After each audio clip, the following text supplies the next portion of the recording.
Welcome back, lottery fans. Today I'm going to show you how to find and spot upcoming consecutive numbers in the Pick 3 lotteries. And don't worry if you don't know what a consecutive number is, I'll explain everything so it'll be very easy.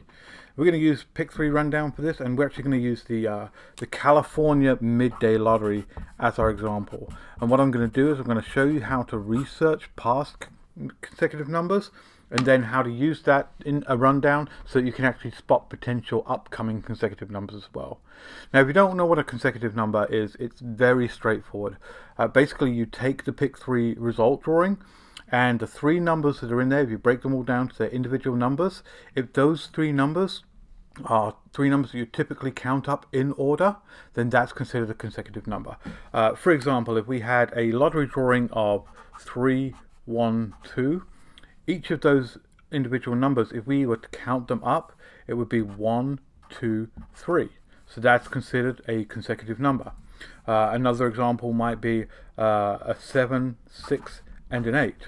And if we were to count those up in consecutive order, we would have 6, 7, 8. So that's a consecutive number, and that's a consecutive number. What is not a consecutive number is if we have something where we count up and it skips over a number or skips over several numbers. So for example, if we had 4, 5, and 7, because that counts up 4, 5, and 7, we're missing 6 here. There's a missing 6 from there. So that is not a consecutive number. We would not use that. So in terms of going and finding the consecutive numbers, you might actually what you have to do is you have to go back and find, for this rundown, you have to go back and find 3 consecutive numbers that have happened in that lottery, in the lottery results for the most recent ones. You may find yourself going back several weeks for these. In the example I'm using right now, today is the 11th of February. I had to go all the way back to the 22nd of January to find 3 consecutive numbers for the California midday. That was actually fairly quick. I was surprised I found it in just 3 weeks. I found them in 5, 6, even 7 weeks back before, because consecutive numbers don't actually fall that very often. So when you can actually find them and when you spot them coming up in this kind of rundown, they're really nice and hot to actually hit up on, because that's always a nice pattern to find there. So in terms of finding those, as I said, you go back through all of the past drawings, and you keep going back until you've actually found 3 of them. And then you'll fill them out in our standard grid here. So the first one I found, which we'll fill in the top spot here, in the third spot here, because in terms of how we lay these out on the grid, you always start with the furthest away first, and then the second and closest second, and then the most recent one in the third spot. So on the 29th of January, I found a 3, 4, 5. So a 3, 4, 5 is actually a very straight consecutive number there, so that was a nice easy one to find.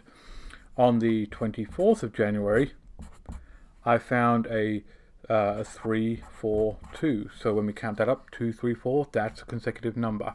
These don't have to be straight consecutive numbers. These can be boxed consecutive numbers. That's perfectly fine. And then if I went all the way back to the 22nd, where I found my third one, I found a 6, 5, 4 in there. So now I have, which is 4, 5, 6 naturally. So now I have my 3 consecutive numbers from my past results. I can go ahead and start filling in my rundown, and we're just going to use a standard flip number rundown for this, much like I've done in a previous video, and I'll leave the link below in the previous video so you can see that. But I'll also step through it here so you know that. So as always, we'll take the first number and we'll fill it in the top line on our base grid here. So we have a 6, a 5, and a 4. We'll take our second number, fill it in on the second line here, a 3, a 4, and a 2. And we'll take the third one and fill it down on the third line here, a 3, a 4, and a 5. And then we're going to move over onto the translated grid. And when I've done the translated grid, I'll show you how to find, and it's a really neat pattern to see when you actually spot these. I'll show you how to find the next potentially upcoming consecutive number. So we're going to use our flip numbers here, which is down here. As always, if you want this sheet, just go ahead and click on the link down below, and you can go ahead and download this for free from lotterypredictor.com. So you're more than welcome to this for free, so you can do your own rundowns. But we're going to use our flip number grid here, and we're going to take our base grid and translate it into translated grid. So we'll take the first number in the same spot, but our flip number. So a flip number of 6 is 9, so we'll put a 9 in there. flip number of 5 is 8, so we'll put an 8 in there. The flip number of 4 is 7, so 4 in there. And then the same again on the next line. Flip number of 3 is 6, 6 there. Flip number of 4 is 7, put a 7 there. Flip number of 2 is 5, so we'll put 1 there. And then once again, last line, we've got a 6, a 3 is a 6, a 4 is a 7, and a 5 is an 8. So now we've got our base grid filled out and our translated grid filled out with the flip numbers. We can go ahead and actually look for those next consecutive numbers. Now, it takes a little bit of looking, takes a little bit of mentally going through this to find it, but the idea is to look at both of these grids together and spot where you can see other consecutive numbers. So we know we've got our crosses. These are all consecutive numbers, so you can't use those ones because those are already being used. But if you look at the grid and find any other consecutive numbers, and they don't have to be in a straight down or a straight across pattern. You can actually weave in and out of columns, but they have to join up. So I couldn't take a 6, 4, and a 5 because those would not be interlinking. So I couldn't take that. But I could take one from this column, one from this column, one from this column if it matched up.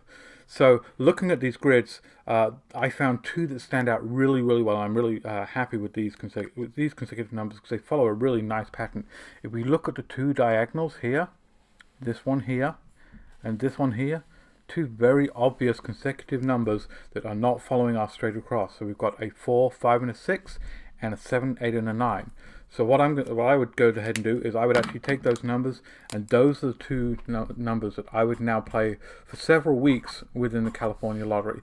Because, as I said, because consecutive numbers don't fall that often, you can play them for a lot longer than you would a standard rundown, and there's a fairly good chance that you might actually end up hitting these the longer you play for them. So they're really nice, and it's as simple as that. And I only found 2 in these grids. They're 2 very nice ones, but you may look at your other grids and you may actually find that you see a lot more consecutive numbers. You're not just limited to 2, you're limited to as many as you can actually find. If you like this rundown, please by all means give me a thumbs up, subscribe to the channel, and leave me a comment below if this is working for you in your state. I would love to hear some feedback, and I'll catch you on the next one. Take care. Bye.